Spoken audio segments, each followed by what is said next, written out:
Welcome guys সঙ্গীতাজ official ব্লগে।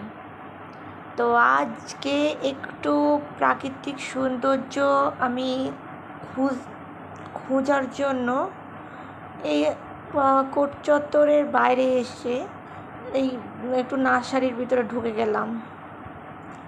এখানে দেখতে পাচ্ছ গোলাপের চারা। নার্সারিতে কত রকমেরই না গাছ, নার্সারিতে অনেক রকমের গাছ, তার মধ্যে গোলাপের চারা। আমি গোলাপের চারা 3-4টে নিয়েও এসেছি বাড়িতে।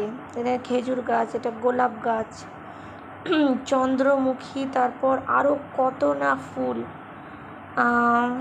গোলাপের গাছগুলো দেখতে পাচ্ছ ছোট্ট ছোট্টভাবে বাড়ছে, যখন বড় হয় তখন তো খুব সুন্দর হয়। আমি কিন্তু 3টে গোলাপের গাছ নিয়ে এসেছি। মেনলি যেটার জন্য গেছিলাম সেটা হলো তুলসী পাতা। আমার খুব দরকার হয়, ডেলি দরকার হয় তুলসী পাতা।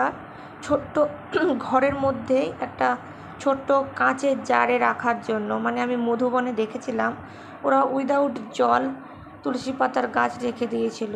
জানি না কি করে আছে, অনেক দিন ধরে দেখছি, প্রায় 3 মাস ধরে একই অবস্থাতে আছে, না পাতা শুকোচ্ছে না ঝরছে, সুন্দর একই রকমের আছে।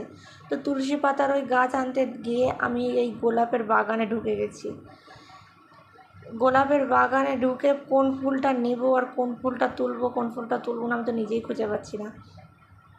দেখো গোলাপগুলো ফুটে আছে, তো মনে হচ্ছে প্রত্যেকটা ফুল তুলে একটা মানে চুলের খোপার মধ্যে এক একটা নিয়ে নিই, কিন্তু এটা তো নার্সারি, এভাবে তো নেওয়া যাবে না। গাছই কিনে নিলাম, তার জন্য 3টে কিনতে এসেছিলাম। তুলসী গাছ নিয়ে গেলাম, গোলাপ গাছ। এখানে আরও সমস্ত ফুল ফুটে আছে, দেখতেই পাচ্ছ তোমরা। আরও মানে যে সমস্ত গাছগুলো ওই জায়গাগুলোতে আছে তোমরা হয়তো দেখতে পাচ্ছ, সেই গাছগুলোর কি নাম সবগুলো তো আমি জানি না।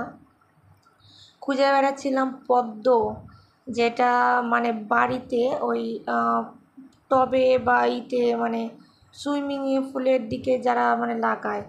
যাই হোক, আমাদের বাড়িতে সুইমিং পুল নেই, কিন্তু আমার ইচ্ছা ছিল একটা জায়গাতে পদ্ম পাতা বা পদ্ম ফুল লাগানোর। ওকে গাইস, তো ওইখান থেকে বেরিয়ে একটু আইসক্রিম খেতে আসলাম।